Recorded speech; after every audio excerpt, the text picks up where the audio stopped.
Buenas tardes con todos. Nos da un gran Buenas gusto tardes. saludar a todos. Espero que se encuentren todos bien de salud y sus familias también. Hoy tenemos el webinar número 66 durante esta etapa de la pandemia.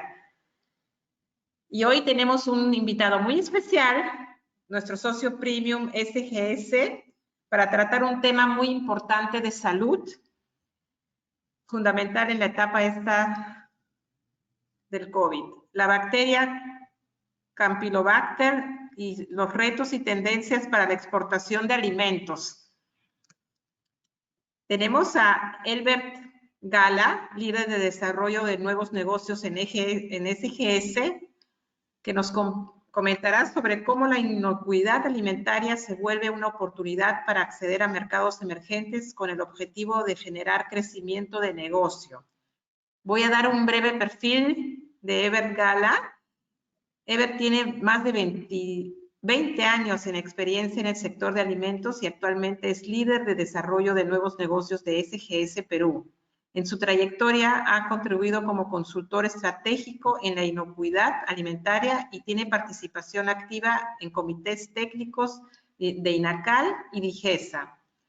Agradecemos también a todos nuestros socios premium por su valioso y constante apoyo a la actividad de nuestra Cámara y a todos nuestros asociados por siempre sumarse a nuestras actividades e iniciativas.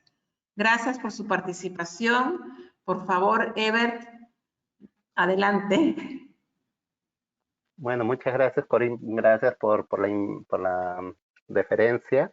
Bueno, vamos a empezar este tema de que de repente algunos pocos conocemos de esta bacteria Campylobacter. Es una bacteria muy conocida, digamos, en otros países. Acá en nuestro país un poco como que no las conocemos. Así es que gracias por permitirme dar a conocer un poquito de este microorganismo. Y yo quisiera saber, no sé, entre la gente que está presente, si me pudieran decir si alguna vez han escuchado hablar o no de esta bacteria.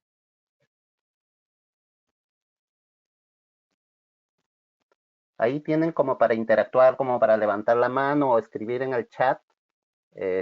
Sí me gusta interrelacionar bastante para llevar a cabo este seminario, ¿no? Que no sea solamente hablar de parte de uno, sino la idea es de que todos podamos aprender unos de otros, ¿no? Yo normalmente soy bastante abierto a escuchar a otras personas para que pueda yo mismo aprender, ¿no? Sí, acá me responde Dianita que nunca ha escuchado de la bacteria. No sé, el resto he escuchado hablar. De repente es un poco difícil escuchar el nombre específico de las bacterias, ¿no? Pero normalmente decimos los bichos, ¿no? Que los bichos no nos hagan daño, que los bichos no nos perjudiquen la salud, etcétera, ¿no? Entonces, vamos a un poco situarnos qué es lo que está pasando en el mundo, digamos, ¿no?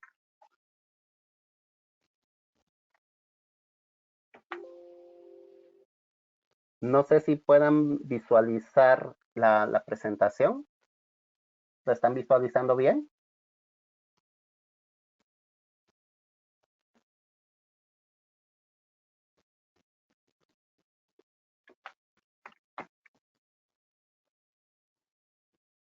¿Sí?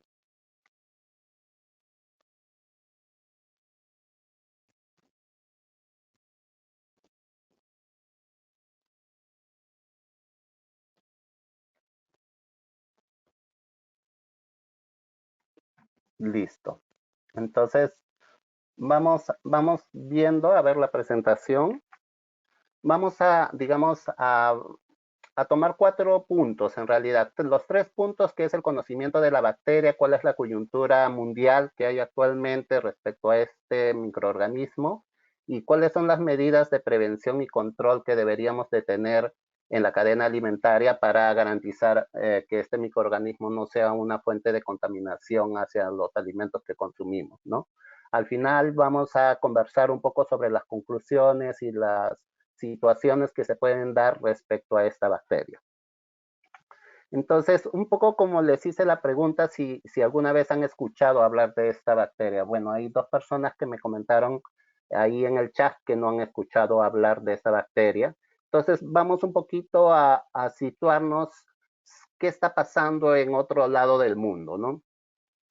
Por ejemplo, ahí yo recabé una noticia del año 2018 donde la Unión Europea ya plantea una batalla a este microorganismo que, si bien es cierto, en nuestro país no es tan conocido, pero no es tan conocido porque de repente nuestra normativa sanitaria no lo cataloga como un microorganismo para hacer las verificaciones de inocuidad o calidad sanitaria, ¿no? Sin embargo, en otros países, todos los países europeos y acá en el norte de nuestro continente, como es Estados Unidos y también Canadá, sí realizan un control respecto a esta bacteria, ¿no? Sin ir muy lejos, nuestro vecino Chile y nuestro otro vecino que es Brasil también hacen un control del Campylobacter como bacteria. Entonces, un poco lo que nosotros y un poco lo que quisiera transmitirles es de que esta bacteria es conocida en otros países y por qué en nuestro país no estamos tomando mucho interés en ella, o por desconocimiento o porque de repente está enfocada a cierto grupo de alimentos. Y eso es un poco lo que vamos a conversar, ¿no? Pero lo que sí les comento, por ejemplo, que como ven ahí la noticia, es un patógeno que causa intoxicaciones. De hecho, la Organización Mundial de la Salud cataloga al Campylobacter como una de las 4 principales causas de enfermedades diarreicas en el mundo. Después de la salmonela y la E. coli, que casi todo el mundo conocemos algo, el Campylobacter es el tercer microorganismo que causa enfermedades diarreicas. Entonces, no es un microorganismo que debamos dejarlo pasar, sino debemos de enfocarnos sobre ese microorganismo y todas las leyes que se puedan establecer, hay que ir de repente viendo si modificarlas o no para ver su accionar a nivel de nuestro país, ¿no? La otra noticia que está ahí también al costadito de la Unión Europea es de un brote de Campylobacter multiresistente que se dio en Estados Unidos el año pasado, eh, más o menos a comienzos, y que al final del año se dieron cuenta de que es una modificación del Campylobacter que lo hace multiresistente a los antibióticos. Entonces, ustedes de repente, los que están en el sector, sobre todo avícola, en el sector ganadero, saben de que en la producción de aves normalmente se coloca antibióticos, ¿no? Y quizás esos antibióticos se pueden estar creando resistencias en este tipo de bacterias y probablemente, como es el caso que ocurrió en Estados Unidos, un brote de bacterias, pero que sea multiresistente, ¿no? Eso es lo que está pasando actualmente en el mundo, ¿no? Entonces vamos a ir de lleno a conocer a lo que es el Campylobacter, ¿no? El Campylobacter en sí, como ya lo estábamos comentando, es una bacteria, ¿no? No es un virus, no es un parásito, es una bacteria, ¿no? Que viene de dos palabras importantes, ¿no? Que es una palabra griega, que es campifos, básicamente por la forma curva que tiene esta bacteria, ¿no? Tiene una forma más o menos de un bastón, ¿no? De una varilla, y que tiene al final, normalmente tiene un flagelo. Algunos tipos de Campylobacter pueden tener hasta 2 flagelos, se llama bipolar en ese caso, pero normalmente suelen ser de un flagelo, es decir, unipolar. Hay una particularidad de esta bacteria. Esta bacteria es una bacteria microaerófila. ¿Qué significa microaerófila? Significa que puede crecer en condiciones bajas de oxígeno. Entonces, prácticamente esta bacteria se podría convertir prácticamente como un anaerobio, ¿no? Porque si las concentraciones de oxígeno son tan bajas, es prácticamente que su crecimiento puede darse. De hecho, que se conoce de esta bacteria un gran número de especies, ¿no? Sus dimensiones de esta bacteria son alrededor de 0.2 a 0.8 micrómetros de ancho y 0.5 a 5 micrómetros de largo, ¿no? Entonces, con estas definiciones nosotros tenemos que tener presente, ¿no? Es una bacteria primero gram negativa, puede tener flagelos para el transporte, ¿no? Y sus dimensiones son pequeñas y la particularidad más importante es que son microaerófilos. Ahora, otra de las cosas de lo que hay que conocer de esta bacteria es que pueden, de repente, estas bacterias poco a poco convertirse en un enemigo para nosotros, ¿no? Como les dije, hay un poquito más de 20 y tantas especies, perdón.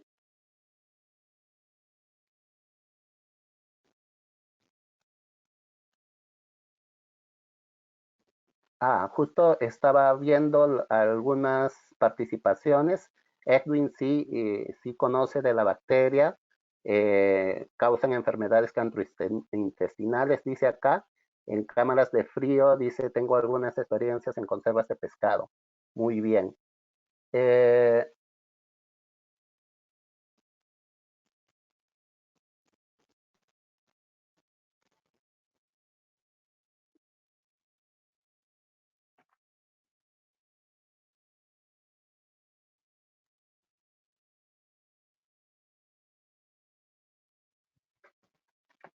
no sé, tengo una dificultad.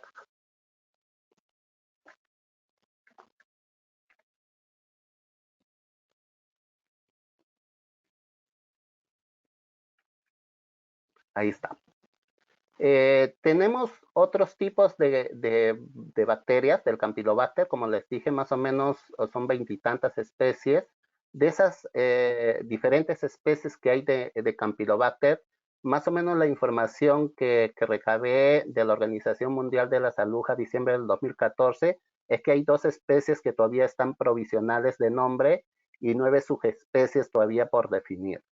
Sin embargo, de todas esas especies, hay 3 principales que nosotros deberíamos de conocer, ¿no? El Campylobacter jejuni, el Campylobacter coli y el Campylobacter fetus. De estas 3 tipos de Campylobacter, la más conocida seguramente o algún momento han escuchado, sobre todo los que están en el sector avícola ganadero, es el Campylobacter jejuni. Pues es una bacteria que normalmente se encuentra en aves, ¿no? Luego de ello están lo que es el Campylobacter coli, que generalmente se presenta en ganado vacuno, y el Campylobacter fetus en cerdo. Entonces, no es que sean, digamos, estas 3 bacterias específicas, una de cada uno de los animales, sino su prevalencia es que hay en mayor cantidad en ese tipo de especies. Entonces, puede ser también que de repente haya Campylobacter coli en un pollo. O sea, eso no significa de que solamente debe de haber Campylobacter jejuni. ¿Ok? Entonces, eso es importante que ustedes lo sepan. ¿Para qué? ¿Para qué es importante esto? De hecho, el Campylobacter fetus, por ejemplo, tiene la particularidad de atacar al ganado cuando están en periodo de gestación, digamos, los animales, puede causar la muerte prematura digamos, de los animales que están pronto a nacer, ¿no? Entonces, eso es muy importante que nosotros veamos, ¿no? Y en el caso del Campylobacter jejuni, en aves, normalmente la prevalencia está, o sea, incluso después de un procesamiento higiénico, siempre va a haber Campylobacter jejuni. Por eso lo que se recomienda es que durante el beneficio de los pollos se haga con la mejor higiene posible, pues este Campylobacter puede estar sobre la superficie de las carnes, ¿no? Porque normalmente los Campylobacter, su lugar donde habitan son los intestinos, ¿no? De estos animales. Y entonces, al momento de hacer el beneficio, puede contaminar toda la carcasa. Y de hecho, de que, no sé si ustedes han escuchado, pero en algún momento ha habido una discusión muy grande si es que debería o no lavar la carne del pollo previo a cocinarla. Entonces, normalmente, y lo que sí he visto por allí que la Organización Mundial de la Salud recomienda es de que no debería de lavarse, ¿no? Por cuanto probablemente si el Campylobacter ha estado sobre la superficie, esas pocas gotitas pueden caer sobre otras superficies y contaminar el resto de, digamos, de las otras superficies cuando estés haciendo tu preparación. Entonces, por eso no es recomendable. Pero más allá de esa discusión, en realidad, como yo siempre digo, todo depende de quién es mi proveedor, ¿no? Si yo conozco quién es mi proveedor de carne y sé que tienen procesos higiénicos sanitarios, sé que las desinfectan, que utilizan cloro en esa desinfección, que finalmente me entregan un producto que reúne todas las condiciones sanitarias, probablemente esa carne no requiere hacer una mayor limpieza previo a la preparación misma, ¿no? Pero si de repente lo compro en un mercado de abastos donde no se reúnen muchas veces las condiciones sanitarias, probablemente allí sí la proliferación de esta bacteria sobre las carcasas va a ser mayor. Y si eso lo hago, lo llevo a casa y lo preparo y lo lavo, quizás esté, como les digo, disminuyendo la carga bacteriana, pero las gotículas pueden estar diseminándose por todo mi área de cocina, ¿no? Entonces, eso ustedes lo tienen que ver bastante viendo dónde compro, ¿no?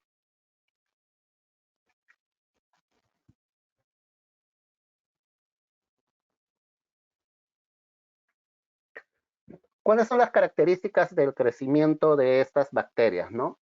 Allí vamos a detenernos porque esto es importante saber cuáles son esas condiciones, ¿no? Las temperaturas normales de crecimiento de los Campylobacter, el óptimo está entre 42 y 43 grados, casi como la mayoría de bacterias, y un máximo de 45 y un mínimo de 39 grados Celsius. Eso significa de que prácticamente es como la temperatura de una salmonela, porque una salmonela normalmente tiene ese rango. Entonces, si yo cocino estas carcasas de pollo, generalmente por encima de los 60 grados, yo ya podría estar matando esta bacteria. Entonces, por ello, se dice que estas bacterias son termotolerantes, ¿no? Porque, digamos, su óptimo es entre esas temperaturas, pero por encima de los 60 ya seguramente ya están muriendo, ¿no? Ahora, el otro tema es el pH. El pH, si ustedes ven allí, el óptimo está en un rango de 6.5 a 6.7, perdón, ahí hay un error, ahí es 7.5, pero un máximo de 9 y un mínimo de 4.9. Eso estamos diciendo que tiene un rango muy amplio de pH. Entonces, si es que yo, por ejemplo, hay algunos productos de limpieza que son normalmente acidificados, podría estar pensando que con eso podría matar la bacteria. Pero si ustedes se dan cuenta ahí, su poder, digamos, de pH es bien amplio, ¿no? Desde 4.9 hasta 9. Entonces, solo con pHs muy ácidos es que yo podría matar a la bacteria, ¿no? El otro tema importante es la concentración de cloruro de sodio, ¿no?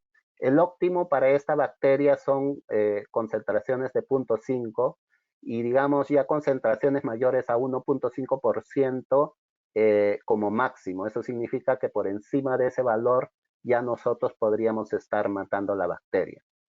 La actividad de agua, que es el agua disponible que hay en los alimentos, también es un factor importante que nosotros debemos considerar, ¿no? El óptimo, por ejemplo, de esta bacteria es alrededor de 0.997, casi 100%.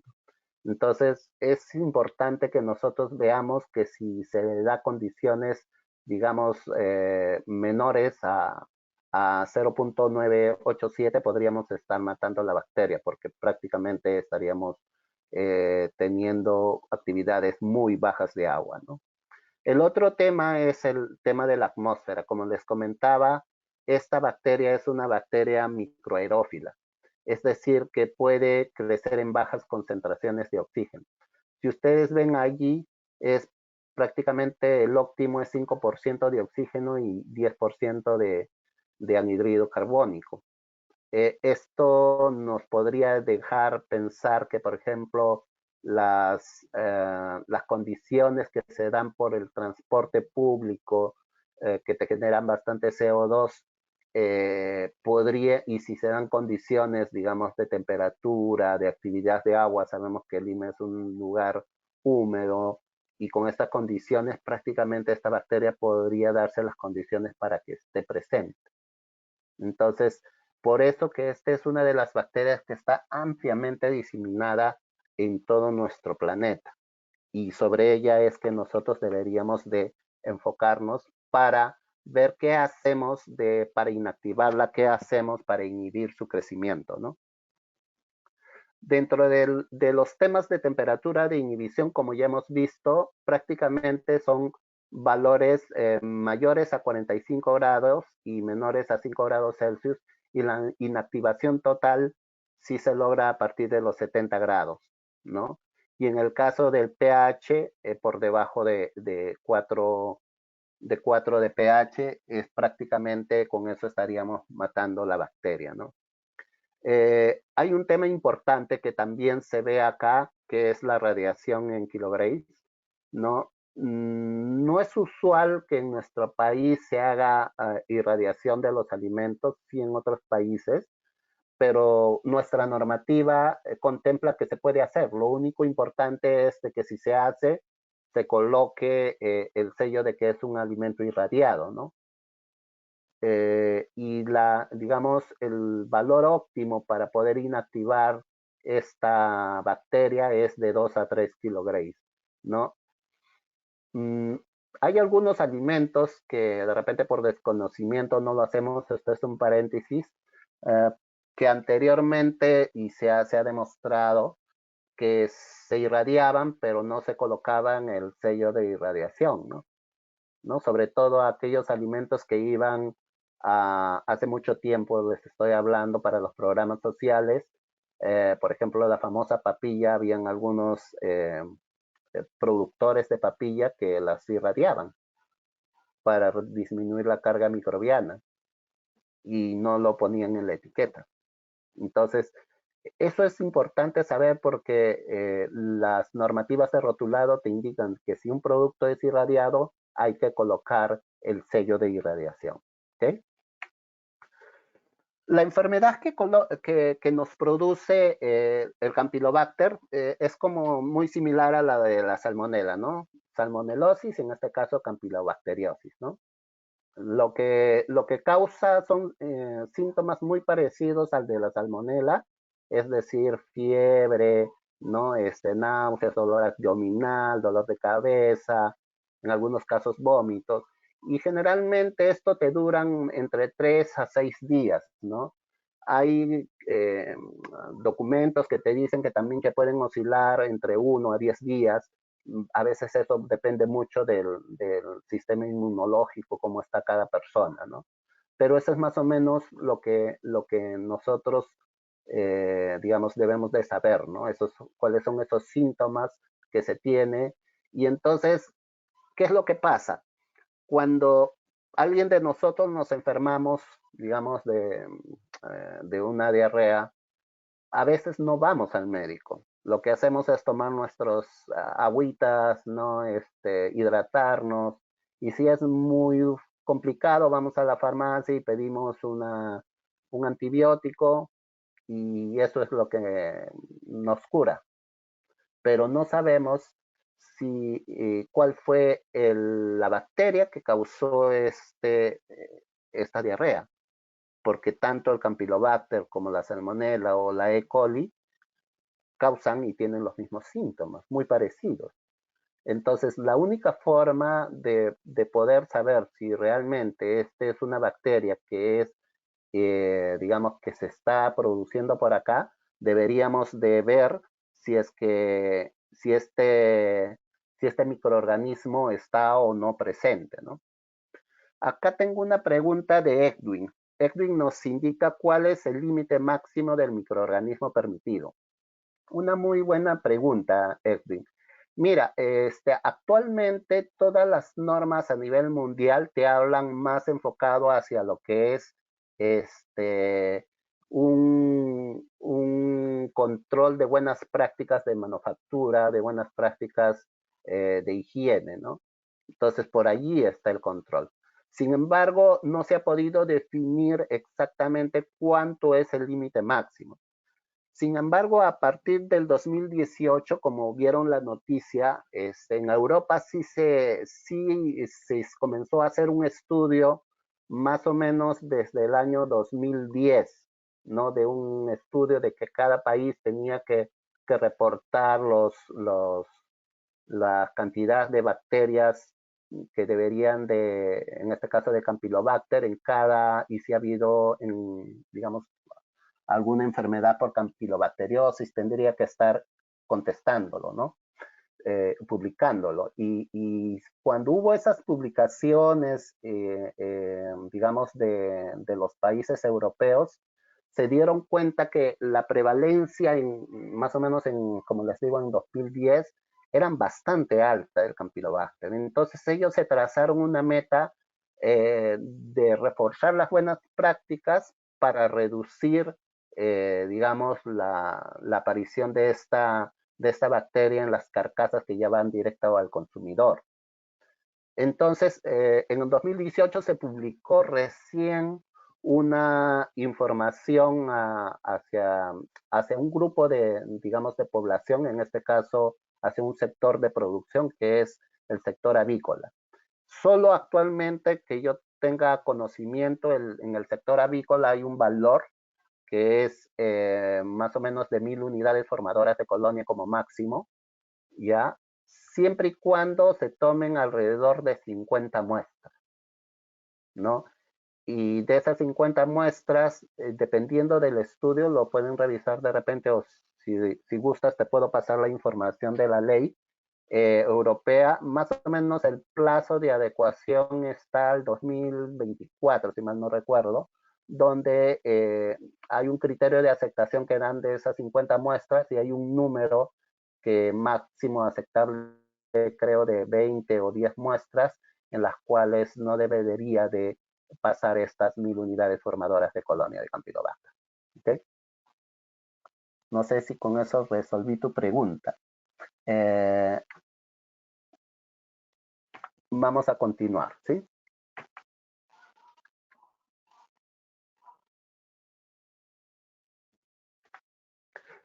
¿Cuáles son las manifestaciones clínicas que se presentan de la campylobacteriosis? Como les dije, es una bacteria bastante diseminada en nuestro mundo, pero digamos, los alimentos que principalmente pueden contaminar al ser humano son aquellos provenientes del ganado vacuno, como les puse allí, de los cerdos y de los pollos, ¿no? Y si hay un mal manejo en la preparación de las carcasas de estos animales y obviamente para el tratamiento de algunos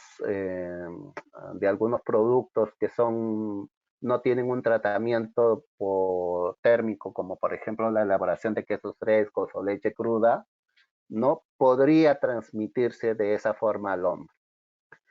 Y acá hay un tema muy importante que he colocado allí, luego de lo que he estado investigando, de que esta enfermedad de la campylobacteriosis también desencadena otro tipo de enfermedades de las cuales, por ejemplo, nosotros en nuestro país hemos sido testigos. Uno de ellos es el síndrome de Guillain-Barré. Esta enfermedad del síndrome de Guillain-Barré, que nosotros hemos tenido un brote en el año 2018, también ha habido algunos casos en el 2019 y en el 2020, pero hubo bastantes casos en el 2018 que están relacionados con el Campylobacter y están allí como manifestaciones clínicas, porque en otros países también se ha visto, porque allá lo bueno que sí se tiene es de que cuando alguien se enferma, tienen que hacer una evaluación, si se van a una clínica, y ahí reportan, y esos reportes van al CDC, que es como una oficina que recaba toda esa información y hace una estadística pues de las enfermedades que van ocurriendo en los consumidores, ¿no? Entonces, lo que se había determinado es de que más o menos en un 30% de las personas que habían desarrollado Guillain-Barré previamente habían desarrollado una campilobacteriosis. Es decir, de repente has tenido una diarrea, de repente muy fuerte, que haya afectado tu sistema inmunológico y eso haya desencadenado esta enfermedad que ataca al sistema nervioso, como saben, ¿no? Entonces, ya hay una correlación que todavía no se ha permitido, o sea, la ciencia no la ha determinado contundentemente, pero sí hay esos indicios, ¿no? De que aproximadamente en un 30% de pacientes que han desarrollado Campylobacter han desencadenado en Guillain-Barré. Entonces, yo me ponía a pensar, si ustedes se dan cuenta, esta enfermedad generalmente sucedió en el norte de nuestro país, en épocas de calor, eh, y, y generalmente creo que se desarrolló en las zonas de Trujillo, Chiclayo, ¿no? Que también son zonas donde se cría bastante pollo, ¿no? Quizás para mí es ahí, en realidad lo lanzo así como algo como investigación. Quizás realmente las personas han desarrollado una campylobacteriosis y posteriormente el síndrome de Guillain-Barré, ¿no? Solo que, y lamentablemente, que en nuestro país no hay, digamos, un análisis que nos permita desarrollar, digamos, en los alimentos si hay o no hay este tipo de bacteria, ¿no? Entonces, es importante de que nosotros veamos qué otras manifestaciones hay, ¿no? El otro tema también es el síndrome de Miller-Fisher. Es muy parecido al de Guillain-Barré, pero te afecta a lo que son los ojos, ¿no? Como una debilidad ocular, ¿no? Que está desarrollado por los nervios oculares, ¿no? Hay otros temas como una bacteremia, una septicemia, una endocarditis, una miocarditis, que también te desencadenan si previamente has tenido una campylobacteriosis.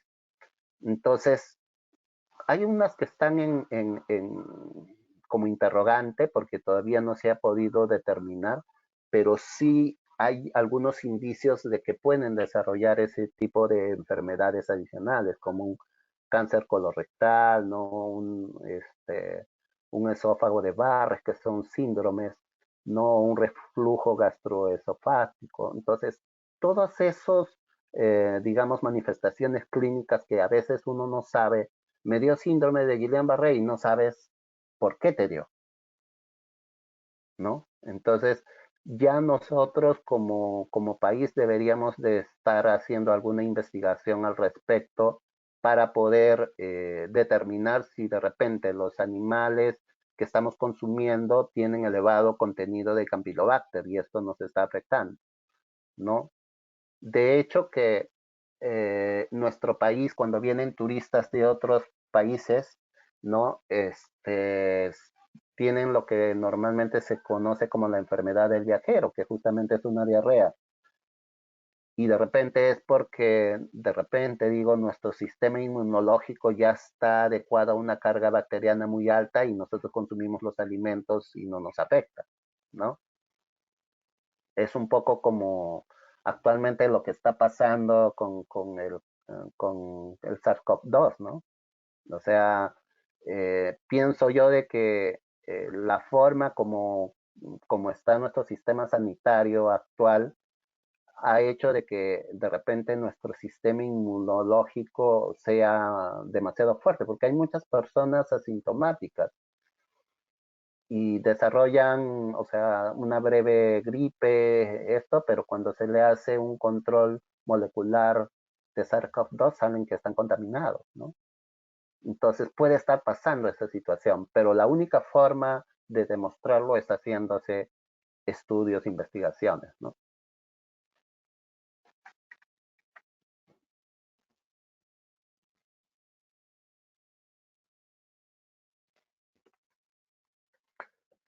Ahora vamos a ver brevemente lo que es la coyuntura mundial y qué oportunidad de negocio tendríamos nosotros como empresa, ¿no?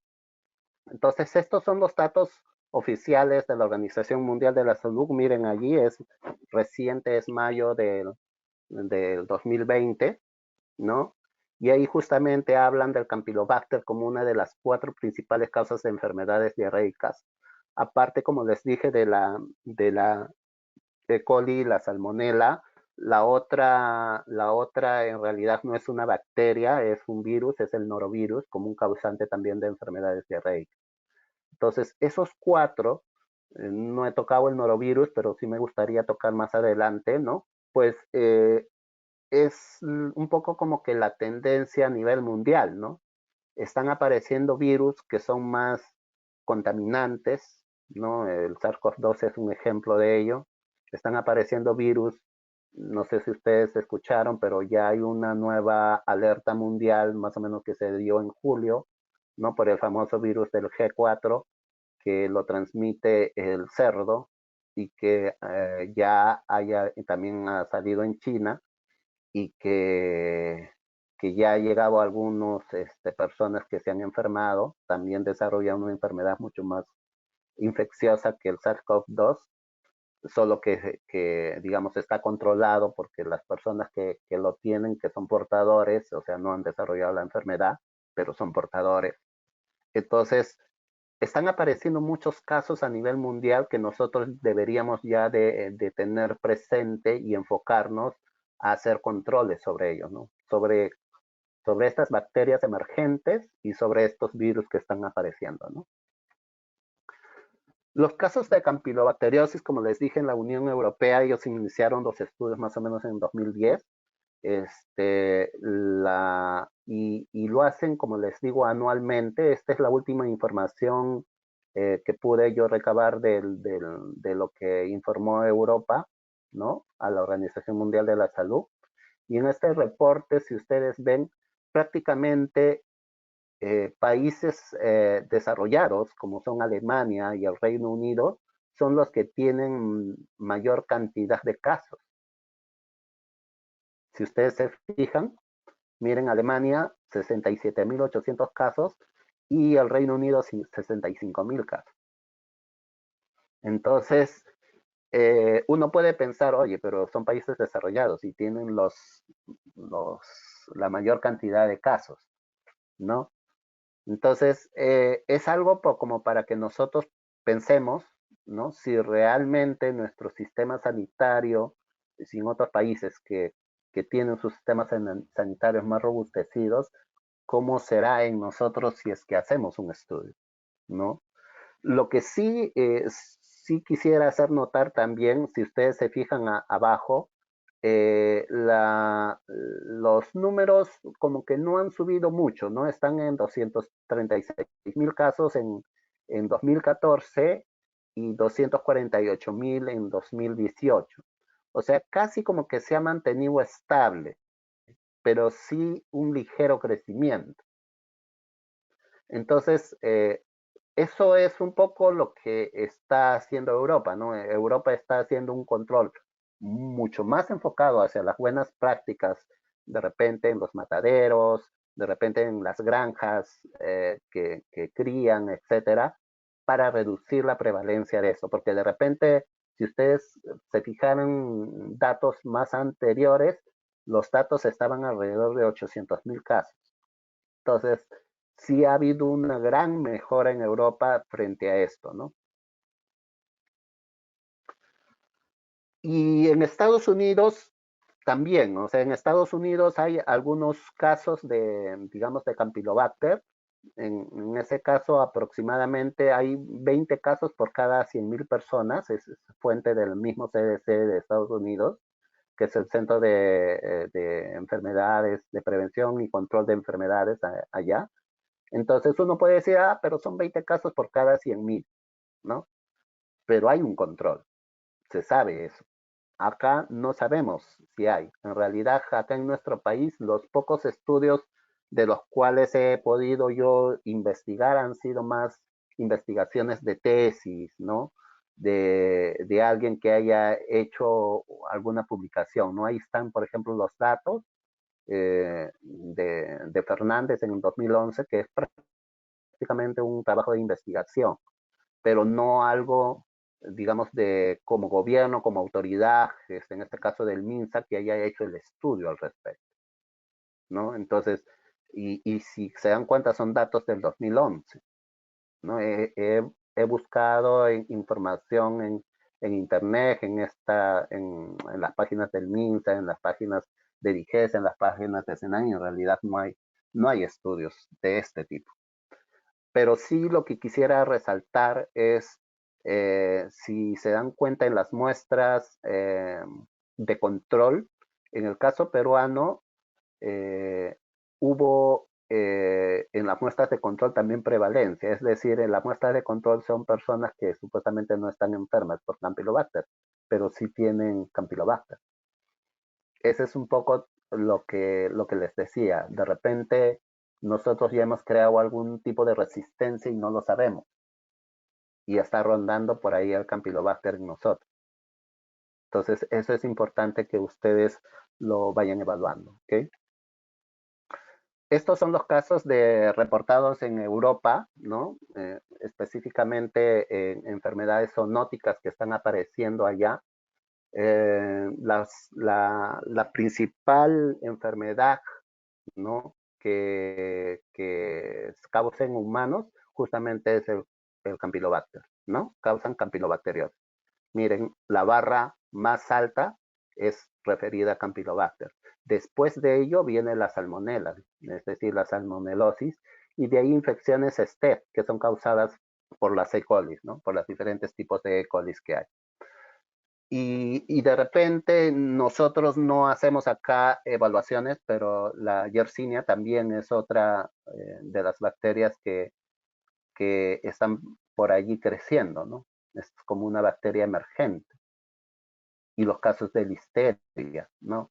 Entonces, si nos damos cuenta, ya hay ciertas bacterias que están apareciendo en Europa y, y uno puede decir, ay, de repente porque sus costumbres, eso, y acá no se da, pero ¿cómo podemos saber si no hay un estudio de por medio que se tenga que realizar, ¿no? Por eso es importante, ¿no? Ahí están como un resumen de lo que hemos visto, ¿no? Los datos claves de campylobacteriosis en Europa. Prácticamente se ha mantenido, como les dije, los casos de Campylobacter, 246.000 casos notificados en el 2018, ¿no? La tendencia de campylobacteriosis en humanos se ha mantenido estable, pero sí es la más importante, con un 93.8% de los casos, ¿no? Se ha visto que también no solamente en pollos, sino también en algunas muestras de leche cruda, se ha presentado en pavos también, ¿no? Entonces, lo que nosotros debemos tener conocimiento es dónde hago estos ensayos también, ¿no? De hecho, nosotros como SGS, siempre que estamos un poco a la vanguardia de lo que es lo que necesitan nuestros clientes, es que nosotros desarrollamos el análisis acá en Perú. Ya nosotros ya desde comienzos más o menos de julio es que comenzamos ya a hacer los análisis acá en nuestro país. Así es que si alguien quiere enviar alguna muestra, alguien quiere hacer algún estudio, nuestro laboratorio está presto para hacer ese tipo de evaluación. ¿Ok?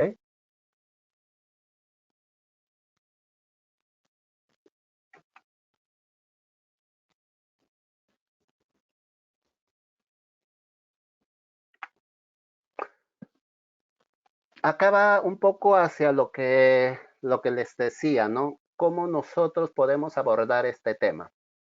Como dice allí el título, mal para unos y oportunidad para otros, ¿no? No sé si sepan, pero esta peste porcina africana que ataca a cerdos, jabalíes, más o menos de ese tipo de especies, nació en África, más o menos en el año 1900. O sea, tiene un tiempo grande. Es un virus y lo que provoca es la muerte en los cerdos. De hecho, que el anteaño pasado, en 2018, llegó este virus a Asia, afectando mercados muy grandes como es el mercado chino y el mercado japonés. Perdón, el mercado, me dio el nombre, pero es en Asia. Entonces, esos mercados ah, prácticamente mataron una gran cantidad de cerdos.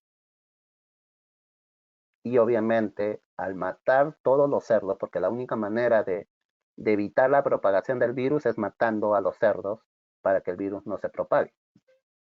Entonces, de esa forma, lo que escaseó es la carne, ¿no? Y eso hizo de que el mercado chino abra su, su mercado a otros países que le puedan proveer carne, ¿no? Entonces, nosotros, si no estamos preparados para ello, ¿cómo podríamos obtener esa oportunidad? Como les dije, por ejemplo, tanto Brasil como Chile, ellos tienen un control sobre Campylobacter. De hecho, dentro de sus programas lo hicieron así porque ellos actualmente exportan aves a Estados Unidos, que también son bastante exigentes, sobre todo cuando se exportan este tipo de animales, ¿no? Entonces ellos ya tienen diferentes protocolos para poder exportar y todo ello, ¿no? Miren lo que sucedió cuando hubo este tema de la peste africana, ¿no? China habilita otras 6 plantas exportadoras brasileñas de carnes de pollo. Con esto, Brasil ahora tiene 43 unidades productoras de carne de pollo y 11 unidades productoras porcinas autorizadas para China. Imagínense, aparte de otras 17 productoras de carne bovina y de asnos para China. Esa es la oportunidad cuando nosotros tenemos un sistema robustecido para poder rápidamente migrar o mirar otros mercados, ¿no? Quizás lo que sucedió en Estados Unidos, por ejemplo, como está la noticia allí, en 2012, 2013, hubo el tema de la fiebre aviar, ¿no? El virus aviar en aves, que hizo que México prácticamente su industria avícola fue bastante afectada, se mataron más de 30 millones de pollos y en Estados Unidos, que llegó al siguiente año, más o menos 48 millones de pollos. Y se quedó allá el virus aviar. Entonces, Estados Unidos no puede exportar a otros países. De hecho, que China no va a permitir que Estados Unidos envíe pollos de allá porque tiene el virus aviar. Nuestro país, yo sí sé que en eso trabajó el SENASA y en el 2015, 2016 creo, se publicó que nuestro país es libre de la enfermedad aviar en pollos. Pero nosotros tenemos otro virus, que es el virus de Newcastle en el pollo, y debemos de manejar protocolos para que este virus no sea un problema de exportación, ¿no? Entonces, por eso les decía, la única forma de que nosotros tengamos oportunidad de acceder a otros mercados es conociendo qué tenemos, ¿no? Cuáles son nuestras debilidades y aprovechar esa oportunidad de otros mercados, ¿no? Miren esta noticia. Alemania notifica 19 casos de peste porcina africana. Esto es del 16 de septiembre de este año, ¿no? Y eso ya suma, digamos, a los casos anteriores. O sea, del 16 de septiembre a la fecha probablemente ya hayan más casos. ¿Y saben por qué se contaminó, uno puede decir, en Alemania? En realidad, el país que colinda con Alemania, que es Polonia, ya el año pasado había notificado que la peste porcina africana había llegado a ese país. Entonces, lo que hizo Alemania fue ver que todas sus fronteras con este país estén en alerta, que haya un control, pero miren, aún así llegó ya a Alemania. Y como les digo, no hay forma de detener este virus si no es matando a los animales. Y son jabalíes, algunos son jabalíes salvajes que pueden estar transmitiendo la enfermedad y uno no sabe, ¿no? Entonces, eso es importante que de repente más adelante sepamos y digamos, el mercado europeo va a estar con peste porcina africana, entonces hay una oportunidad como para enviar para allá pollos, ¿no? De repente pavo, carne de pollo, que nosotros podríamos estar enviando para esos mercados. Esa es la oportunidad que nosotros debemos de perseguir, ¿no?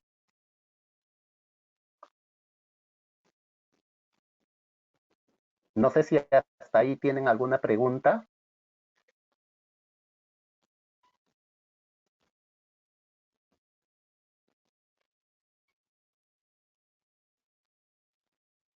No, no veo preguntas. Ok, entonces vamos a continuar.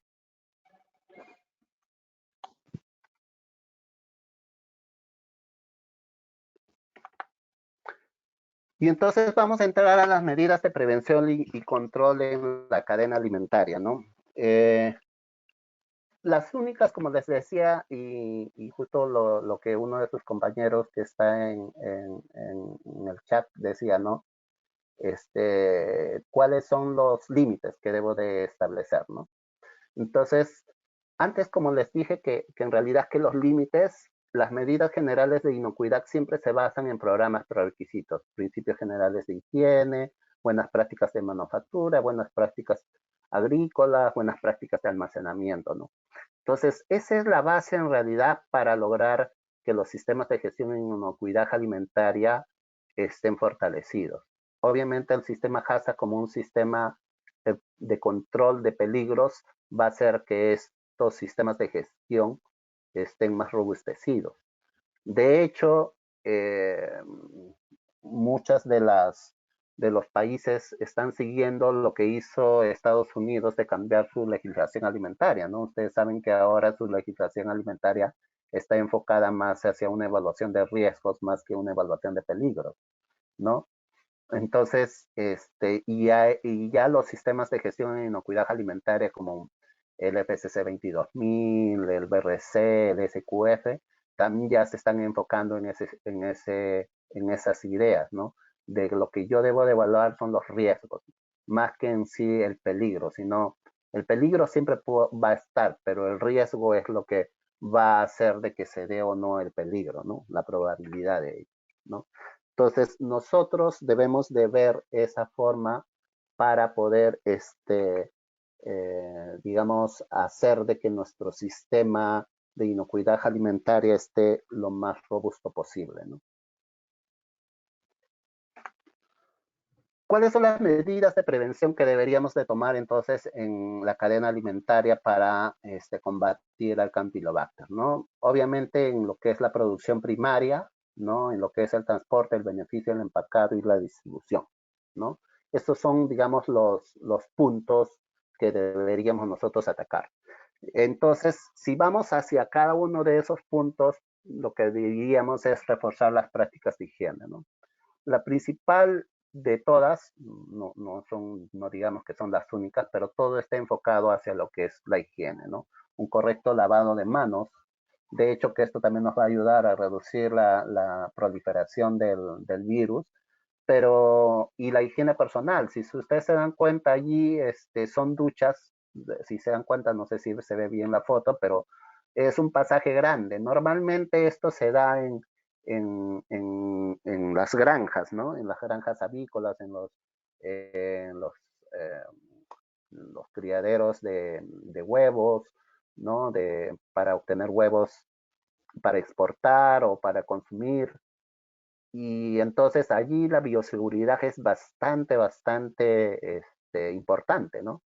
Yo me acuerdo la primera vez que fui a visitar uno de estos establecimientos, justo iba por otro tema, en realidad iba a hacer un estudio de mermas con el cliente. En este caso el cliente era del área digamos, de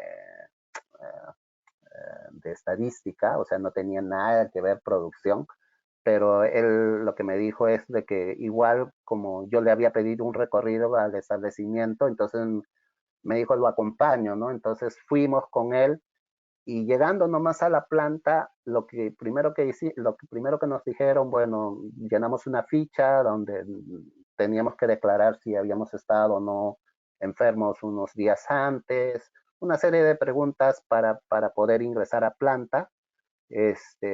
Felizmente estábamos todos bien, los dos, todo eso, pero yo pensé que era como normalmente en una planta de alimentos que te dan tu mandil y te desinfectas el calzado y ello, ¿no? No, pero ahí no, ahí lo que tenía que hacer era desvestirme totalmente, ellos me daban una indumentaria y con esa indumentaria que me daban iba hasta un lugar así como estos que están viendo en la foto, donde eran pasajes grandes de duchas, y al otro lado, después de asearme, al otro lado me daban otra indumentaria. Entonces, miren el tema de bioseguridad que hay en este sector, ¿no? En el sector avícola, ¿no? Entonces, yo creería si así funcionaran en realidad todas las plantas alimentarias, es decir, las que producen leche, las que producen embutidos o diversos derivados lácteos, en realidad el riesgo de contraer la enfermedad sería bajo, pues, ¿no? En este caso de COVID o de cualquier otra enfermedad, porque tendrías una higiene, no te permitirían ingresar con tu indumentaria a planta, te dan nueva indumentaria allí, te tienes que bañar sí o sí, ¿no? Y a la salir igual también sí o sí bañarte, o sea, de esa manera se reducen los riesgos, por eso se llama bioseguridad, ¿no? El otro tema es la capacitación. La capacitación, un poco, cualquier tipo de capacitación, como yo siempre digo, el conocimiento es lo más importante, creo que nunca vamos a dejar de aprender. De hecho, que el cargo actual que tengo como jefe de desarrollo de negocios es que constantemente me gusta aprender. Yo trato de informarme de todo lo que hay a nivel de mi país y de afuera, porque si es que uno no sabe qué nuevas tecnologías hay, qué está pasando en el mundo, cómo puede afrontar las cosas, ¿no? Eh, por ejemplo, hay tecnologías que de repente nosotros desconocemos, como es la nanotecnología, ¿no? Y que eso ya en países europeos hay un problema sanitario por tema de nanotecnología que tiene que ver con la alimentación en cerdos, ¿no? Pueden investigarlo en internet, pero al no haberse desarrollado también legislación frente a ello, es un poco difícil de establecer un límite para ello, ¿no? Lo otro es el uso de los EPPs, ¿no? Para poder trabajar en una planta de alimentos, más ahora con el tema de la pandemia. En realidad nosotros hace mucho tiempo ya teníamos establecido, digo nosotros porque yo soy alimentario de profesión, bueno, tengo una maestría en lo que es el turismo, eh, pero digo nosotros porque he trabajado, he inspeccionado plantas de alimentos y siempre hemos estado nosotros con la mascarilla. Entonces, cuando hubo este tema de la pandemia, en realidad el uso de la mascarilla para mí no era nada nuevo, ¿no? Porque, y creo que para todos los que trabajan en el sector de alimentos, pero eso sí, hacerlo un uso adecuado, ¿no? Es decir, que te tape la nariz, que te tape la boca, no que me la pongo por debajo de la nariz, ¿no? O simplemente lo utilice como un barbiquejo, ¿no? A la altura de la quijada, ¿no? Entonces, el uso de los EPPs es importante dependiendo del tipo de industria que estoy empleando, ¿no? La indumentaria es muy importante. Y ahora, el distanciamiento, ¿no? El distanciamiento para realizar las actividades. Seguramente esto ha hecho de que muchas de las organizaciones alimentarias vean de qué forma hacer las mismas actividades y también siendo eficientes, ¿no? Porque obviamente ya no voy a poder estar cerca con un compañero y hacer las actividades que de repente, sobre todo las manuales o las de envasado, que normalmente se requiere bastante personal, pueden provocar de que no cumplir lo que las normas actuales te piden, ¿no? El del distanciamiento social. El otro es el control de la salud. Y bueno, allí está un poco una de las aplicaciones que nosotros como SGS habíamos implementado a nivel del grupo, o sea, para hacer un control de salud del personal, pero fue tan grande, digamos, el desarrollo de esta aplicación que actualmente la podemos compartir con algunos de nuestros clientes, ¿no? Para que ellos también hagan el control del triaje en sus propios colaboradores, ¿no? Entonces, eso también se puede realizar, ¿no? El tema de la limpieza y la desinfección, ¿no? El tema de la limpieza y la desinfección son temas ahora relevantes, mucho más todavía, ¿no? Con este tema del COVID, si bien es cierto, todas digamos, las fichas técnicas, las especificaciones dicen de que, por ejemplo, ¿no? El cloro con una determinada concentración va a matar al COVID, o que lavarse las manos con agua y jabón desnaturaliza la cubierta proteica del virus y lo mata, o que de repente una concentración de amonio cuaternario mata el COVID. Pero hay forma de saber si realmente lo mató. Es un poco difícil, o sea, de hecho que en la industria alimentaria, nosotros como alimentarios, para poder decir que nuestros controles son efectivos, es que hacemos un análisis, ¿no? O sea, yo hago una limpieza y desinfección de mi mesa de trabajo, de mi tabla de picar, de mi faja transportadora y después hago un hisopado, ¿no? Para saber si hay o no hay la bacteria, ¿no? Esa es una manera de verificar si realmente mis procesos de limpieza y desinfección son efectivos. Entonces, por ejemplo, frente al SARS-CoV-2, algo que nosotros también hemos desarrollado es hacer también la verificación y el análisis de SARS-CoV-2. Lo hacemos molecularmente porque eso es lo que recomienda la Organización Mundial de la Salud para saber si hay o no presencia de este virus en las superficies, ¿no? Que yo haya desinfectado. Entonces, son servicios que nosotros ya hemos desarrollado para nuestros clientes, ¿no? El otro tema es el control de plagas. Imagínense, allí hay tres de las principales plagas que existen, ¿no? Como son las cucarachas, las aves y los roedores. Cada uno de ellos portadores de diferentes tipos de enfermedades y también ser transmisores de algunas enfermedades, porque de repente tampoco no son portadores, pero sí pueden transmitirlo.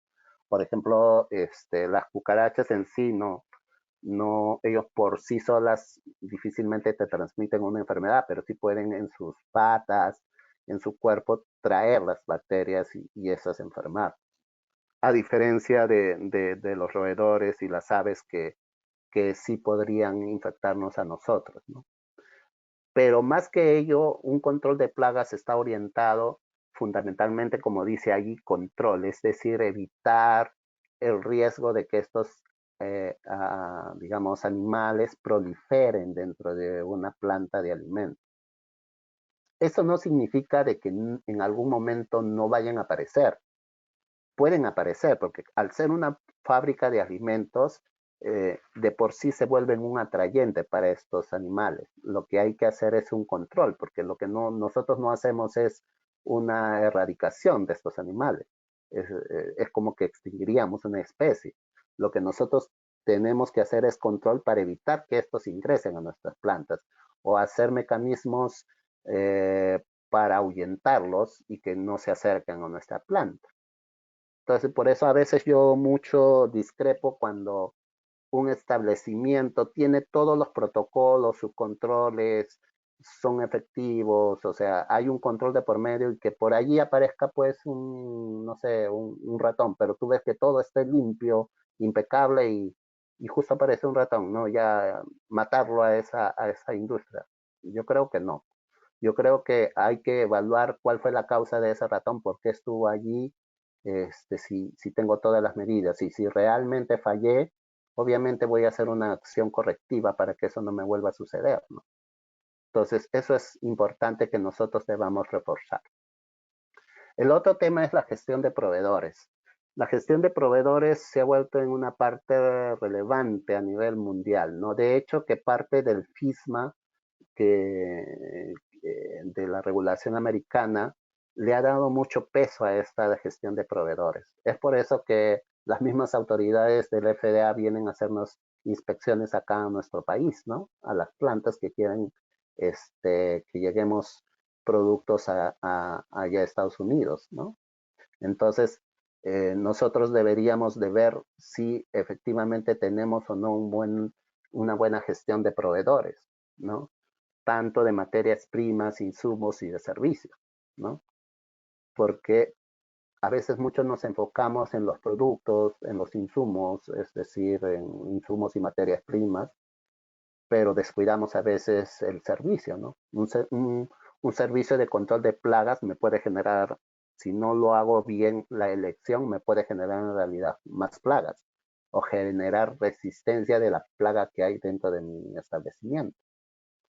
O un servicio de análisis, si no lo hago en un lugar adecuado, quizás el resultado me dé que estoy bien, pero cuando llego a destino tengo problemas. Entonces, es muy importante que en esta gestión de proveedores no solamente se vea producto, insumos, materias primas, sino también los servicios, ¿no? Eso es en realidad lo que quería compartir con ustedes respecto a esto del Campylobacter. Vamos a sacar algunas conclusiones respecto a este tema, ¿no? Y antes de terminar, quisiera decirles que nosotros debemos de cumplir las disposiciones legales que hay, ¿no? Si hay una resolución ministerial como es la 449, en la cual te establece que los establecimientos que producen alimentos y bebidas en nuestro país tienen que tener implementado un sistema HACCP, pues hagámoslo, ¿no? Si la actual norma de vigilancia y prevención contra el COVID es la 448 del 2020, que reemplazó a la 239, tenemos que implementarla. Si ha habido alguna diferencia entre el anterior reglamento, ¿no? Este es un reglamento antiguo, es el Decreto Supremo 007 del año 98, pero está enfocado a los principios generales de higiene. Entonces, todo ello, o el Decreto Supremo 029, que es para el sector avícola, ¿no? El cumplimiento de ello. Y ya que hemos hablado sobre el Campylobacter, yo creería que este es un decreto supremo que nosotros deberíamos de conocer para saber si en ello y lo que se indica allí cubre o no en parte el control hacia el Campylobacter, ¿no? Y lo otro es la resolución ministerial 066, que está enfocado hacia lo que es el almacenamiento de alimentos. O la resolución ministerial 461, que está enfocado a lo que es un control de superficies y manipuladores, ¿no? Entonces, si nosotros cumplimos todas estas disposiciones legales, estoy seguro de que muy pronto estaremos en las condiciones como para poder exportar a otros países. Y de repente, si se da el caso, como ya hemos visto actualmente en Asia, que ha permitido que el mercado brasileño crezca en exportaciones de aves, ¿por qué de repente eso no pensar que pudiese pasar en Europa y estar preparados para ello? ¿No? Entonces, eso los dejo a ustedes. De repente esa puede ser una de las conclusiones, pero sí me gustaría escucharlos, a cada uno de ustedes, qué opinión tienen. No sé, todavía tenemos unos minutos, podemos escucharlos de repente, si tienen alguna pregunta por allí.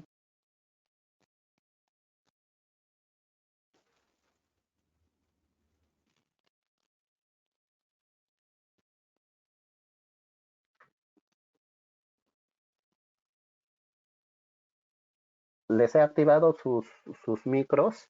Si tienen alguna pregunta, creo que Teresa estaba levantando la mano. Sí, hola. Buenas ¿Qué tal, Teresa? tardes, Ever. Sí, ¿cómo está? Mucho gusto. Quería yo hacerle la pregunta. El Campylobacter, bueno, si bien yo he escuchado, bueno, ya hace bastantes años de esta bacteria, pero y hay tanta información que en realidad estoy un poco, tengo algunas dudas, ¿no? Que quizás usted con mayor investigación ya lo tiene más aclarado.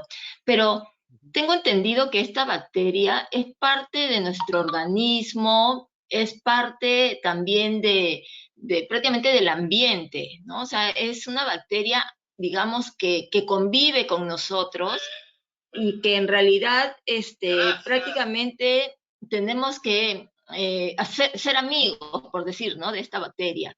Es así, o sea, porque tratar de matarla, de vencerla, o sea, tendríamos que prácticamente aniquilar, pues, como se dice, hay más bacterias que células en nuestro organismo, ¿no?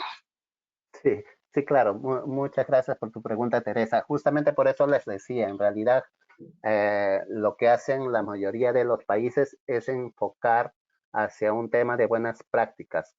No la consideran tanto como una bacteria patógena, sino más bien como una bacteria, digamos, como indicador, creo, de higiene. Por ello, el valor que justo uno de sus compañeros le di de 1000 unidades formadoras de colonia, es porque eso es lo que actualmente ya se ha desarrollado en Europa, ¿no?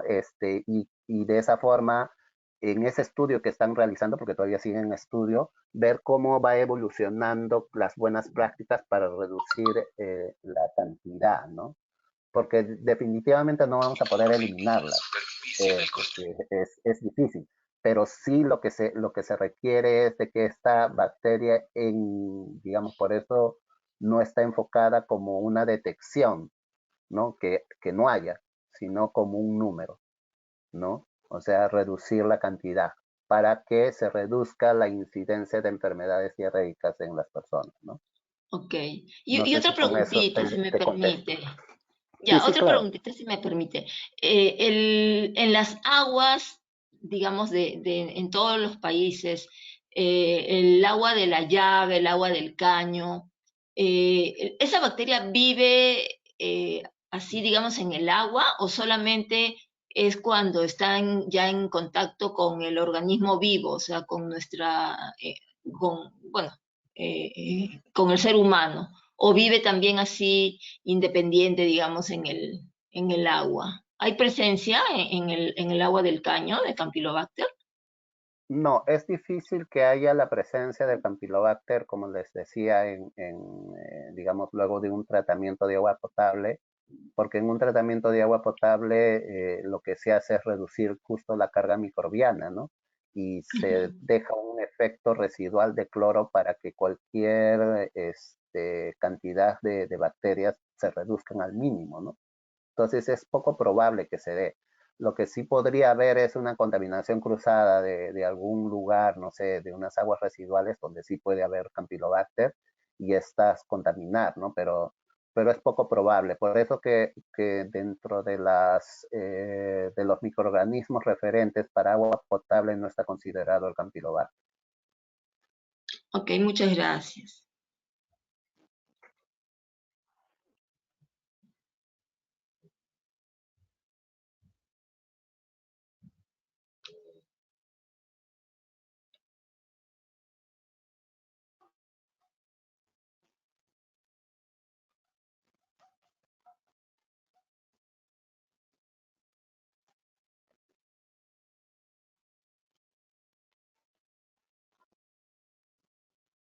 ¿No?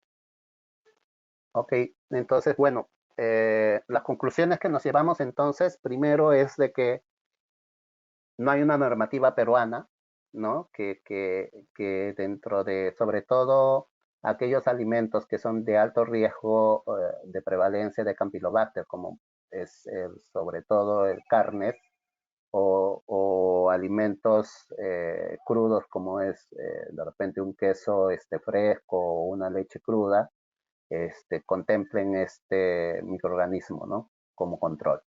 No lo hay, ¿no?